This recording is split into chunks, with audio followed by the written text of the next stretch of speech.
All protocols duly observed. A very good evening to everybody here present, members of the high table. I am indeed deeply honored to be here to deliver this very significant lecture before you all. In the wake of the current youth restiveness in Nigeria, there couldn't have been a better time than this for this to happen. Having listened to all the presentations, this paper intends to give a summary of youth restiveness, a wrap-up, and the way forward. The scope of this paper covers the activities of youth restiveness from the period 2017 to date. Definition of key concepts. The youth. According to the youth, the new youth policy, a youth is a citizen of Nigeria aged 18 to 29, while the African Youth Charter recognizes youth as people to be the age of 15 to 35. Youth restiveness is a sustained protestation embarked upon to enforce desired outcome from a constituted authority by an organized body of youths, and it is marked by violence and disruption of lawful activities. Elegbeleye, 2005. This can be classified into three. Youth restiveness can be classified into three. We have the genuine agitation, that is for people with genuine reasons. We have self-seeking and criminal activities agitation. And then we have youth on a vengeance mission, WIFCOH 2007. Let's take the summary. If we may recall, sometimes in 2017, there was a Twitter campaign using NSAS to demand the disband, hashtag NSAS, to demand the disbanding of the police unit by the Nigerian government. By 22nd of October 2020, demonstrations have started across Nigeria again. Some of the reasons put forward by the youth, among others, include the lack of the freedom of expression, killings, assaults, harassment by SAS officials in Nigeria, unemployment, shrinking opportunities. For instance, in a situation where over 1 million students write JAMB examination and only a few hundreds are given admission, we know that there will definitely be a problem. We equally have many graduates sitting idle at home with no jobs, or they are underemployed. Lack of trust in the system. Available opportunities are not open to public. They are made a reserve of the few. Example, vacancies. The system lays down the conditions, but in most cases, it does not follow them. Lack of trust of our leaders and the leadership. This applies mostly to the areas of broken promises, making our youths become cynical about their future. Then, gender inclusion. While on the one hand, opportunities are skewed against the female and the vulnerable gender, with no fair representation in the running of government or policy making, despite the fact that the outcome of the policies affect the marginalized group.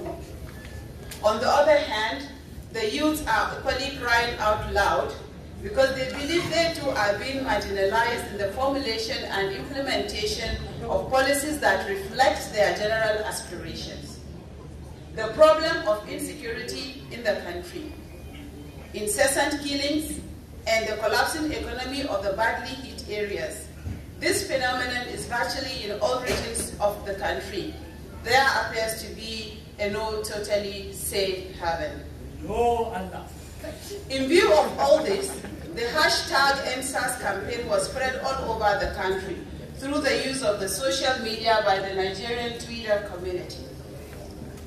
As a result of this, there were protests, demonstrations, online activism, civil disobedience, marches, and so on. Many young lives were lost, and many properties were equally destroyed. There were calls upon foreign media like the CNN to cover the situation, and to the international community to intervene. Some reports say that letters were written to The Hague. In summary, both intended and unintended consequences resulted from this unfortunate situation. At this point, I would like us to reflect and ask ourselves the questions. Couldn't the youths have put forward their grievances in a more peaceful way within the dictates of democracy? Couldn't they have avoided the wanton destruction and avoidable death of so many vibrant youths? So many questions could be asked.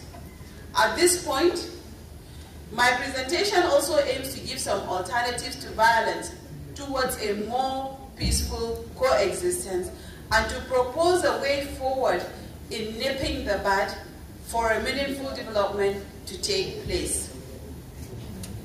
Let me take us back a little. During the EndSARS protest, we hear youth shouting, "The power of the people is greater than the power of the people in power." Well, I want to say that this statement is indeed true. However, not in the context it was translated by the protesters. Are you ready to listen to my proposed alternatives? Are you ready? Yes. Are you really, really ready to listen to my proposals? All right, let's go. You can use the power of representation. The power of being a representative of your people. Whether we like it or not, major policies, good or bad, are decided and legislated upon through representation. Therefore, you must strive to represent your people so that you can go there and change the perceived bad policies or legislations that allows for your marginalization without the unwanted casualties. Go back to the grassroots, understand your people, understand their problems, and see if you fit into the square and can be their sincere representative. Next, the power of the media. Our founding fathers used the power of the media and public speaking to break colonialism and dictatorial rule of the traditional chiefs that were backed by the colonial masters. Do not underrate the power of the microphone. We remember the political history of the lives of Hajiya Gambo Sawaba, who was married underage, later became a politician and made a name for herself when at a political lecture in Zaria, she climbed the podium and spoke out in a room full of men. She campaigned against underage marriages, forced labor, and advocated for Western education for Northern women, and was imprisoned around 17 years for her activism. When she was 17 years old, she fought for the freedom through liberation of Northern women. Madam Aminu Kano, Margaret Eko, who was also a women's activist and a politician and a teacher. She expanded the scope of liberal women's rights in Nigeria and opened up doors for more women to participate in political arenas. Grab your microphone. The power to speak out. Speak out when the time is right. It was through these actions and the actions of their lives that Nigeria got independence. In modern times, individuals can own their private media houses, which used to be very difficult in the older days. But the question to ask is, how many Nigerian youths own traditional media that is radio, TV, and so on? The answer is very few, if any, to say the fact. But you must strive to own them. Now, this is what I call the prince and the king of all. The power of recall. Have you ever looked at that? Greatest Nigerian students. Yeah. When you send people there and they don't do what you send them to do, call them back home. Tell them, come and sit down, let's send somebody else. Alright? That's the power of recall.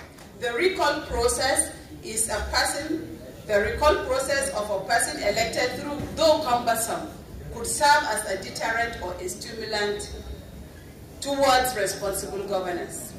The steps are clear. Initiate the petition, ensure the process of verification is genuine, hold a referendum, and I urge you to please study Section 68 and Section 69 of the Constitution of the Federal Republic of Nigeria. There you will understand more about the process of recall. The strength of the Nigerian youth should be seen, not just heard. I know many of you may say that the process was tried in some instances, like the celebrated case of Senator Dino Malai, but it failed. However, we must know why it failed, take the necessary steps to make it successful, maybe by starting with the lower ranks and up the ladder. I must confess, however, the higher the position, the more difficult it is to crack the nut. But at the same time, I assure you that the number of successful recalls of bad leaders has the ability to change the system for the better. Let me whisper into your ears.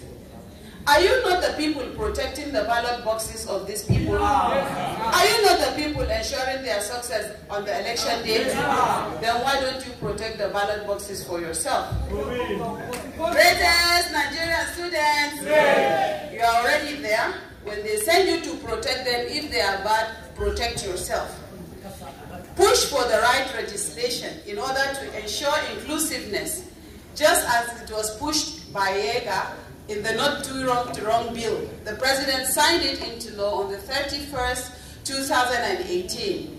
And their effort opened up the political space for an increase in participation of our youth. Today we have the age of an aspirant into the office of the president reduced to 35 years, and that of the governor as well as the representatives.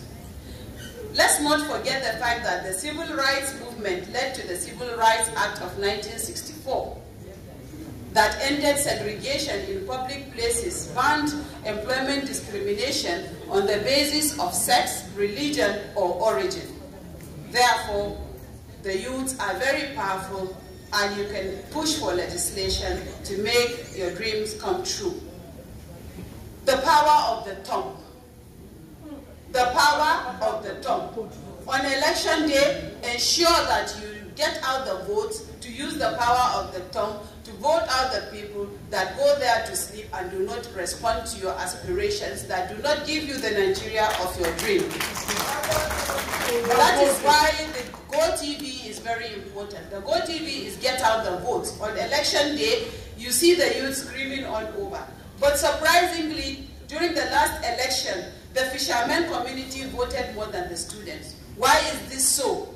Because on election day, you do not make efforts enough to push out the vote, to go and vote, and then your people will defend the boxes, defend the ballot, then the rigging can no longer hold.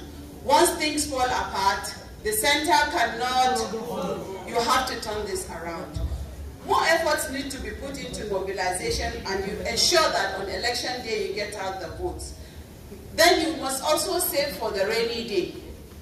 It is easier to win election in big entrenched political parties because they are already there, they have the strong structure and can support your election logistics in the area of outreach, manpower, and sellable manufacture.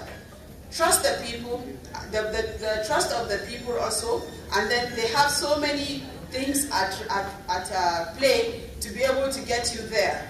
But these parties have very expensive nomination forms, including the expenses for polling unit agents and the intrigues and horse trading of getting the ticket to contest. For all these citizens, I must tell you that you need a lot of money which you may not have. The way out of this quagmire is to imbibe the culture of saving for the purpose. You may form a cooperative, then come together and elect a representative who will go into the system and get more on board. In the area of gender inclusion issues, I still advise on the push for legislation. Push for legislation approach in some African countries like Rwanda. This policy is working. As a result, there are some institutions that regulate and enforce the affirmative action. They enforce the affirmative action in such a way that they have an oversight function which is done through the Ministry of Gender and Family Promotion. This ministry ensures the national gender policy is enforced. For emphasis, this ministry is domiciled under the office of the Prime Minister. A peer review mechanism could be instituted so that we can learn from them in order to facilitate our own version. Greatest Nigeria students, the elderly must also mentor the younger generation and guide them to the top. Women must understand the system. For those venturing into politics, you have to understand your party. The political atmosphere before you aspire to contest any position. Women must be income earners. You must have multiple sources of income to be able to withstand the system and become major stakeholders. Have a bank account and improve your economic power. You must also complement the men. Do not see them as enemies or opposition. There are many of them who are in front of the fight for the cause of women. So do not discourage them. Be a team player. Belong to their group and together you can win. As for the police brutality, a total reform is suggested here, and it must be conducted both in terms of their training, focus, and welfare. Wrapping up. Our youth need guidance and counseling before they make any choices on the discipline to study. It is through this process that they can be guided appropriately. All disciplines are good, but not all of them are appropriate at all times. For instance, if you study medicine or nursing today, we know you are kings and queens of the moment. Because we are in COVID-19 crisis situation, even countries with huge visa declines are opening up for health givers. Greatest Nigerian students! Greatest Nigerian students! A proper career guidance and counseling will guarantee better opportunities for employment, at the same time reduce the crisis of underemployment. We need a data bank or a lab. This way we can leverage on modern technology in order to get accurate data. An example can be through the use of our smartphones to conduct some studies and to keep some records. Best of all, an accurate data will ensure the success of a recall process should the need arise. A baseline study is very important.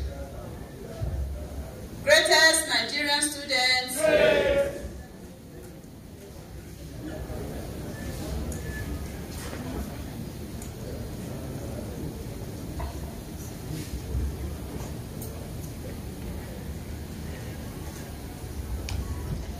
some countries have established a ministry for the future to plan their people for their people ahead, to envisage the needs and demands of the future and to take the necessary steps to ensure balance. Some countries have ministry for happiness. They believe in balance and equilibrium of all people in order to get to the zenith of their vision. In Nigeria, we must find what is necessary for the current situation to be resolved and for satisfaction and equilibrium to be attained by all various segments of our population. I believe only then shall peace reign. It is through appropriate and accurate data that the basic needs of the people could be planned and addressed.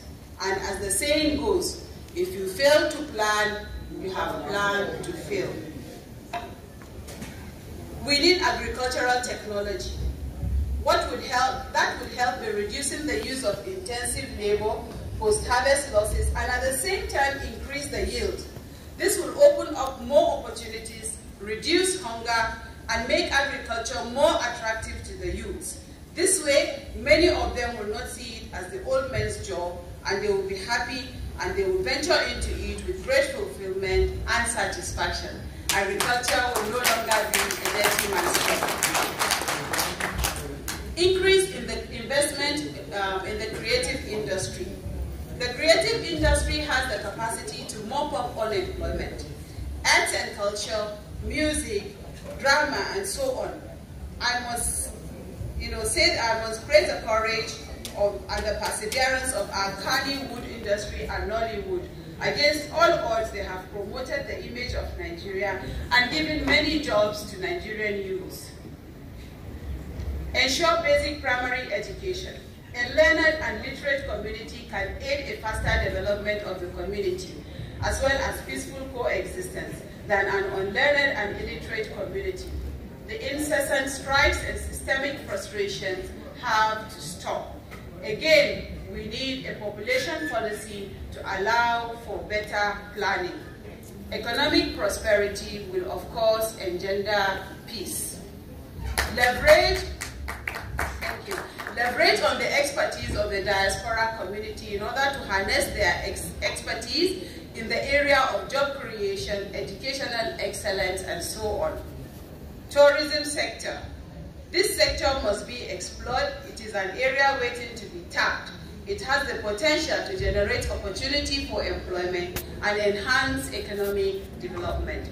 For instance, despite the oil reserve, Dubai is the city which brings in the most tourist dollars in the world, followed by Mecca. A total of $30.82 billion was spent in 2018 overnight by international visitors to Dubai. The sector contributed $41.95 billion, that is 11.3% of UAE's GDP. And by 2028, the UAE travel and tourism sector is expected to support about 720,000 jobs. Nigeria should take a cue, tackle insecurity, and promote tourism and culture. We also have a lot to show to the world. I support a paradigm shift in two basic areas, from youth empowerment policy to youth investment policy. From youth empowerment policy to youth investment policy. The little stipend given to youths is unsustainable. It will not go anywhere in helping them to come out of their conundrum. In existing social net programs is really and truly not sustainable. It is a temporary measure that must be changed for a more permanent measure. How about establishing a youth investment bank? How about setting up an innovation fund? How about expanding programs and opportunities for the youths under this kind of expansion? There definitely has to be a paradigm shift from youth empowerment to youth investment. The second shift is from our educational system. I believe from training our youth to pick up job or service jobs, civil service jobs at the end of their studies, to training them for self-employment. Many graduates look forward to completing their NYSC service and then going into government jobs. And that is why they bombard politicians looking for jobs, whether underemployment or whatever. But you see, this is not what the direction should be. Gone were the days when we didn't have enough manpower. Now the system is saturated. And the earlier the system sees this and is able to shift the paradigm from training for the civil service to training for self-reliance, the better it is for everybody. Within no time, everybody will be a creator of job, not a seeker of civil service. You must not wait for government to initiate all policies. You can advocate and demand what you feel is best for your generation through the right processes. Some responsibilities are exclusive, while some are concurrent, according to the Nigerian Constitution. But The youth must invest their time and energy in finding out the right processes to channel such demands and following them to their logical conclusion.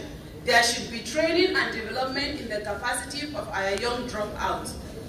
The system must not allow them to wander as half-baked. They can be vulnerable and frustrated.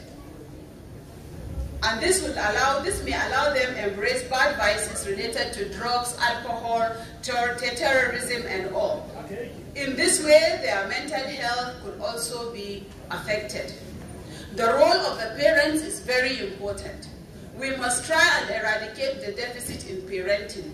A lot of parents do not spare time to listen and guide their children against the myriad of social challenges.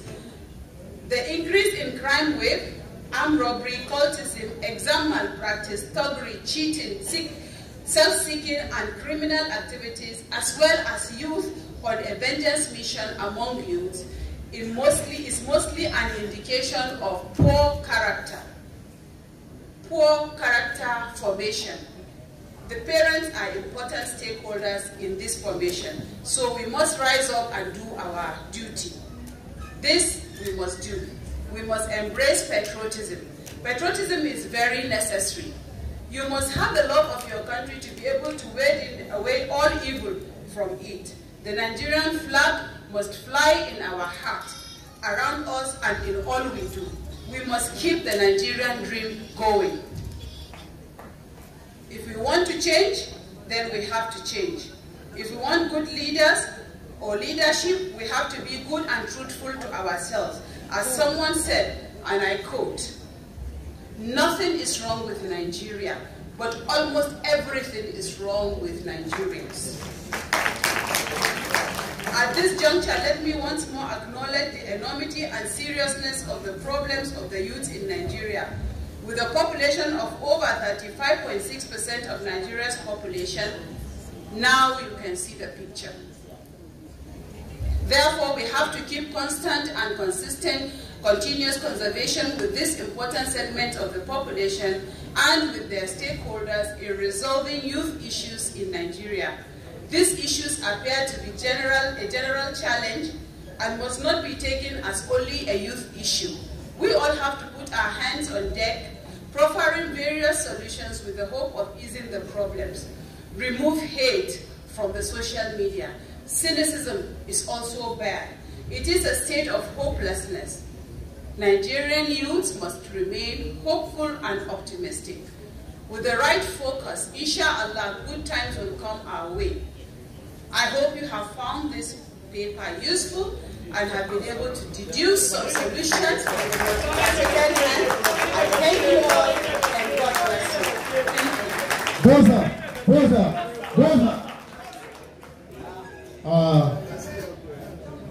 Thank you very much. Thank you very much. Indeed,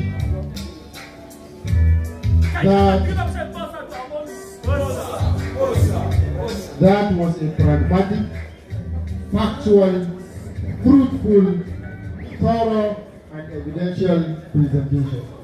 Please give her a mighty round of applause. Wise men say that when elders talk, wisdom is harnessed. But when mothers talk, everything is harnessed. Please, we are very, very grateful.